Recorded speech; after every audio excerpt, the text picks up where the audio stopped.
I don't know why he thought this would be good. Now, I haven't seen the rest of their D&Ds, so maybe they do stuff like this, but like I thought it was just probably not the best idea. However, listen to this thing. Okay, hold on. Adam Koebel roleplayed a sexual assault against a play of his. I want to begin this document with a very cold, hard truth. In a fact, it's documented. It was non-consensual, it was unnecessary, it was triggering. And a lot of people called him out on it. And a lot of people who are women, a lot of people who are persons of color, who are non-binary, and all the chaos, I called him out on it too. And he Wait, what does the race have to do And with he it? responded to me, a straight passing white male instead of them. Oh my God. Wait, I'm actually very confused what race has to do with anything. Is it time to lose another Twitter account? No, I'm not going to talk about this that much. Oh my God, this document. He sought therapy. He worked with an accountability partner. Imagine going to therapy for something like this. Holy shit, kill me, fam. It looked like he was doing the good work, but when he resurfaced on May 31st, to a lot of us, it felt like he was taking advantage of a situation, namely the Black Lives Matter protest and George Floyd's murder, as a means of squeaking his face back into people's timelines in a positive light. I'll break down the tweet thread. His tweet: I've been working on a post about my situation, but now isn't the time to focus on me. It's no time to stay silent with all the injustice going on either. I'll post resources that inform me and gave action to take, and hope they help you too. Let's stay focused on what matters.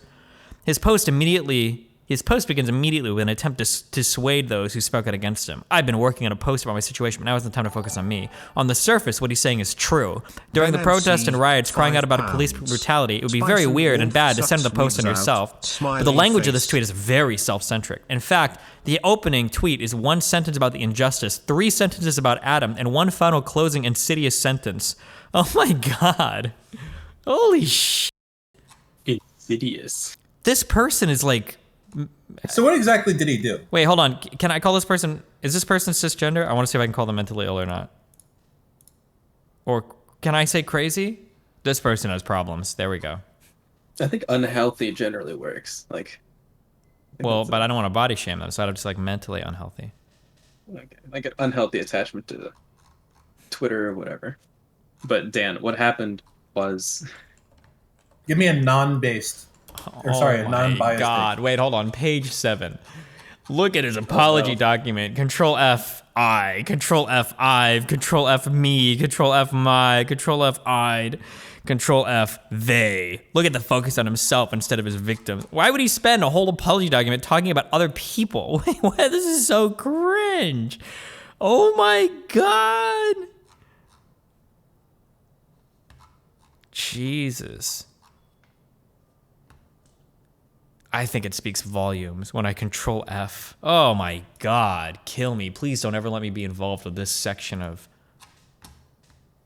the D&D community. Christ. Okay, sorry, what were you saying? Oh, so Dan, in the D&D campaign, one of the characters who was, I believe, played by like the real human being was a woman, and she played a robot. And at one point, some technician dude plugged a USB into the robot that gave the robot an orgasm, and then it exploded out into all this shit. And who was the Adam guy? The DM. He was the DM that made the NPC plug the orgasm USB in. And then that got turned into sexual misconduct, which got turned into sexual harassment, which got turned into sexual assault, and now we're here.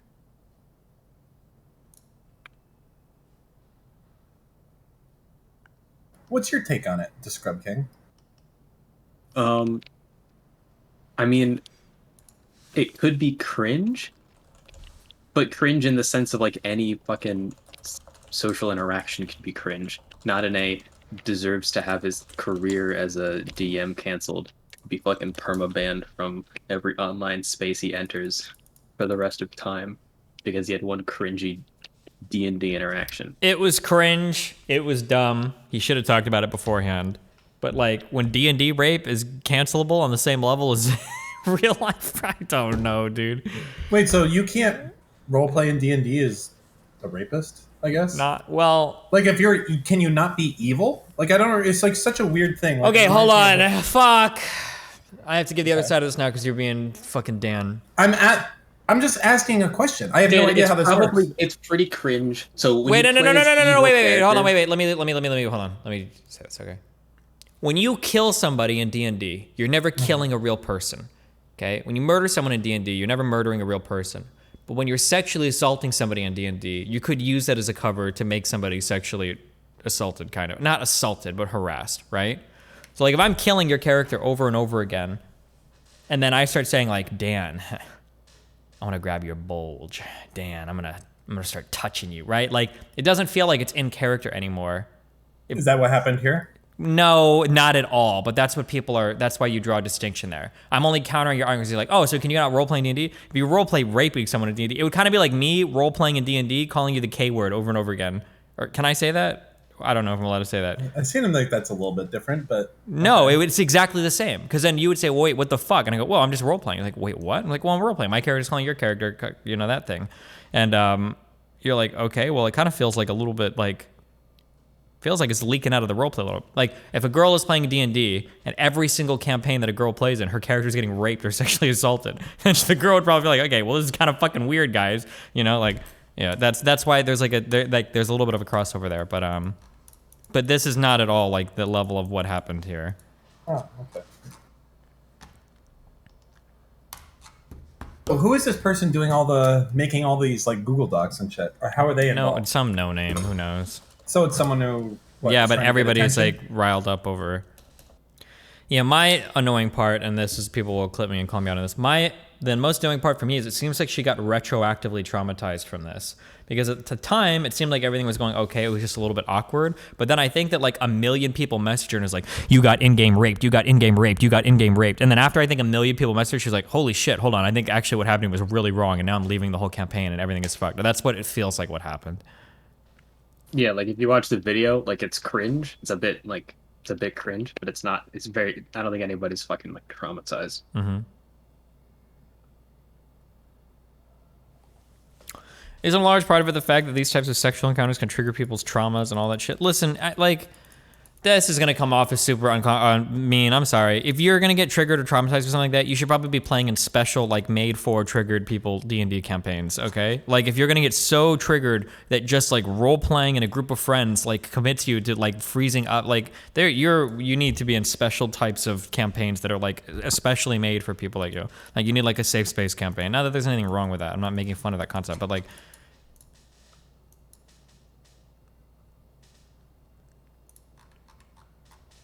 Oh, I mean, to be fair, like the point of like session 0 of any fucking D&D campaign is to set fucking expectations and shit. So Jesus Christ. What now? Rape, just parts of this document. Used in order to quell their victims. And if you find it unsettling that this was in Adam's casual gameplay vocabulary, I think you're justified in that opinion, because it's not unreasonable to assume that somebody who knows exactly how to mimic sexual assault vernacular might be somehow familiar with it, and that is scary. Wait, what the fuck is sexual assault vernacular? What? You don't even know the book? The code book? Oh shit, what? I guess I'm not an incel because I don't know the fucking words. I never learned the language. Can you stop calling tabletop role-playing games D&D? D&D is not the only role-playing game. Wait, weren't they literally playing D&D? Also, fucking everybody knows what D&D is. If you say fucking Shadowrun, like 4 people are gonna know what the fuck you're talking about. Number one on the... Okay, stop. Here's the robot rape D&D cringe clip. Okay, if you want to watch it. Does that make sense? So yeah, he's standing up and he says to you, he's like, his eyes are like wide. You can see him like almost like tearing up a little with like, oh God, it's happening. And he says to you, he's like, don't be scared. I've done it before. I can show you. And he reaches over onto the table and he picks up some kind of like device, right? It's got a plug on one end and some buttons on the handle. And he says, I'm gonna do it real gentle the first time and you tell me how it feels, okay? And sure. he says there's a port in the back of your neck. You can feel it. And he gently, like he puts his hands up like you're a scared animal. He's like, let me just, and he reaches up to touch it, right? And you can feel it. There's a port back there. And it's like, as far as you know, it's like a firmware update port. It's hidden at the base of your skull. You don't remember, like it's never been accessed while you were conscious. So he reaches up, you can feel it, and he holds up the device, and you can see that the prongs on the thing match the feeling of the plug. And he says, I'm just a little at first, okay? Okay, sure. And Johnny has no idea what this guy's about to do. No idea what this guy's gonna do. He places the edge of the device against the port, and he presses a button. And Johnny has, for the first time in his entire life, whatever the equivalent of a robot orgasm, right there, hits you like a truck. Your whole system just like lights up with like positive experience indicators, and your vision like flickers and blurs. Your temperature sensors all go haywire for just a second. Your knees buckle slightly. And I think maybe that's the last shot. I think that's the shot of the episode, is Johnny getting his brain stimulated.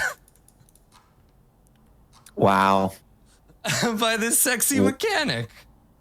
What a ride it's been. I feel like this is where Johnny should shout for help. Yes, please. Let me kill this creep. Robots need love too. All right. But he thought he was gonna fix him. Yeah, well, Not give an orgasm. Jesus Christ. That's right. We have to start every episode with an explosion. So okay. All right. So that happened, I guess. Yeah. So we can talk more about that at the beginning of the next episode. For now, though, Let's go prior to this. Hold on, because I think some of it is a little important. Like 2 minutes before. Holy yikes! yeah. So he pulls his hand away and shakes his head, and he's like, "Yeah, shit. So I just thought maybe I'm just running my." Wait, a little bit more.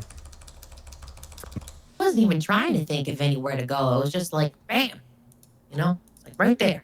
He smiles and he says, I got to tell you. And as he's talking, he's again very like delicately taking pieces out of his toolkit and stuff, and he's setting them on the table, getting ready to like fix you. And he looks at you and he says, I got to be honest. The first time you came in here, I couldn't stop staring. You just so beautiful. Thanks.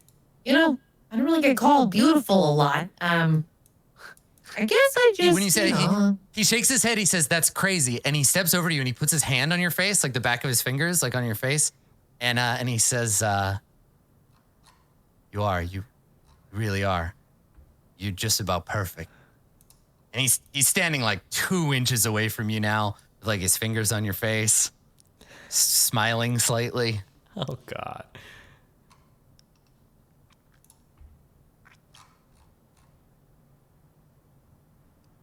Thanks, buddy. I really appreciate it. That really makes me feel great. Can you maybe like, I'm just gonna take like a step back here, just a step. Yeah. So he pulls his hand away and shakes his head, and he's like, "Yeah, shit. So I just thought maybe I'm just running my mouth. I don't know. Never mind." And he like turns and he knocks a wrench off the table, and he's like, shit. And he like kneels down to get it, and you see him, and I think you hear him, and he puts his hand on his head as he's like going to pick the thing up, and he's just like, stupid Rocket, come on, what are you doing? And he gets back Johnny up, and he's doesn't just like, have the. and you can see he's trembling. I don't think he has the ability to recognize like he has been hit on before, but I'm not sure if he was ever programmed. I imagine lots of drunk like housewives, lots of drunk husbands people abandon them, who are just like, yeah. "Oh, Johnny, I don't think he's ever yeah, I don't think he's ever been programmed to respond like romantically Recognize. Or recognize attraction, right? I don't think he's ever yeah. As a counterpoint, you are also not programmed to drive a car, Johnny. That's so Today true. is a day of exciting That's new so feelings. true. So I think he is he can see that this person wanted to display like affection or have like a tender moment. So he goes over to him. And This is my big. So the reason why I'm playing the prior stuff is so like this is. I don't know why he thought this would be good. Now I haven't seen the rest of their D&Ds or I'm sorry, their tabletop campaign or whatever the fuck game they're playing. So maybe they do stuff like this, but like I thought it was just probably not the best idea. However, like the problem I'm having is she's like engaging with it a lot, like out of character. They're having discussions about it. And she's got ample opportunity to state that she's uncomfortable with any type of like physical interaction or whatever. She has so much opportunity and they're discussing about it like right now and nothing is. And he kind of like puts his hand on his back and You feel him like freeze up a little, like, oh God. hey, listen, This is Scuffed WandaVision. am open to new adventures. So I don't want you to feel weird about anything, but I think it's kind of like when you have a glass of water and you're not really thirsty, you just kind of drink it, you know what I mean? Does that make sense? So yeah, he's standing up and he says to you, he's like, his eyes are like wide. You can see him like almost like tearing up a little with like, oh God, it's happening. And he says to you, he's like, don't be scared. I've done it before. I can show you. And he reaches over onto the table and he picks up some kind of like device, right? It's got a plug on one end and some buttons on the handle. Like, so I don't know. Just it feels like there was so much time out of character for this to be addressed, and she never says anything. Yes. I think there was a little bit more context, but I don't know how much more of this cringe I can handle. Hold on. And he says, really, just luxury work. It's been such a long time. The buds out there, I've replaced their skin 20, 30 times since I got them, but I gotta tell you, I don't have the patch kit. And he hasn't stopped touching you. He's still got his hand on your chest. And he's like, I don't think I have a patch kit that's gonna match up to this magnificence, but we can make sure you don't have any holes in you. Sure, that'd be great. I'm not really looking to like, match the quality or anything, but I just don't want to look like a quilt. He nods and he says, oh yeah, I don't do Frankensteins in here. Okay, all right. He goes over and he takes out what looks like a tube of like transparent caulking, and he walks over and very, very gently applies it to some of the larger like gaps, and it seals and creates a sort of rubberized seal, and it takes on the color of the surrounding tissue. You can still, it looks like scars, right? Okay, stop. Hold on. I'm going to push back. Hold on. I'm not reading as much chat because usually the people that disagree with this are fucking brain dead. Catman933. She is literally saying that their character would not be able to engage in that type of roleplay. Her entire in-character gameplay is her backing out, but it was misinterpreted. First of all, her character doesn't back out. Her character re-engages, okay? Secondly, she's not literally saying anything. She might be implying some things, but if you were that uncomfortable in this situation, why would you ever imply something? Why not just come out and say it? That's just, no. It's not quite the same tissue, but it's approximately close. And so once he does that a couple of times and he sets it down and he looks at you and he says, I'm going to need to get a look at your insides. And he takes a step and he puts his hand on the side of your neck so that the tips of his fingers are just behind your ear. And he says, can I open you up? Go for it, boss. Okay. So he just gently applies pressure to the back and you feel a click. And Destiny, maybe she doesn't want to break the session, you dumb fuck. So anyway, my DM was about to rape me the other day, but I didn't really want to ruin the session, so I decided to just keep my mouth shut, banned. Dumb fuck. Stupid fuck. the back of your jaw, and your ribs separate and swing open. And he steps back to like let it happen. And he Fucking dumbass take. She does back out in character, but the DM pushes. She doesn't want to ruin the campaign, so she kind of goes along with it. Who's... You're dumb. Side, bye. Leave. Oh my god. looks at it, And it's like he shakes his head slightly, like, and I think he mutters quietly to himself, and he says, thing like that. Really beautiful, beautiful work. He looks at it and he looks at you. Says, you're one of the lucky ones. Yeah? How lucky? He says, well, you're part of the second rollout wave. First batch of Johnny's. And he reaches in and very, very gently touches like an alternator or something inside you. He says, this valve, it was faulty. It used to break all the time and break down in the middle of a drink. And yeah, he sees places where you've been like repaired in the past, right? Where like other pieces have been installed. And he says, you've really seen some things, huh? I guess. I'm glad you came here. This Hey, is so hey, me too. Oh my god. You know, this was actually the first place that popped up. I wasn't even trying to think of anywhere to go. I was just like, bam. You know, it's like right there. He smiles and he says, you know, I got to tell you. And as he's talking, he's again very like delicately taking pieces out of his toolkit and stuff. And he's setting them on the table, getting ready to like fix you. And he looks at you. Destiny, are you joking? People put up with a lot of pressure in real life when it comes to sexual assault/rape. Like a lot of the times you hear, I didn't want to ruin the mood, or they were too awkward/nervous to make this a topic statement of, I am not saying no and leaving. This isn't a sexual assault or rape. You're playing a fucking role-playing video. You're playing a tabletop role-playing game. What is wrong with you? If you can't say no in this situation, you're hopeless. Get a caretaker. You're never gonna be able to answer any questions or do anything in your life. Oh my God. He says, you know. Okay, I don't want to cover this again because I'm gonna get super triggered. Jesus. Literally like the agency of a 4-year-old. This is one thing that I that I got during my conversation with Merrick and that I like tweeted about later is that I feel like in the big push to make men more careful about women's boundaries. Women which are is treated like absolutely fucking true and good, 2-year-olds. we've sort of lost the thread of making women feel more confident in asserting their own boundaries, which A I little think is bit. an important thing.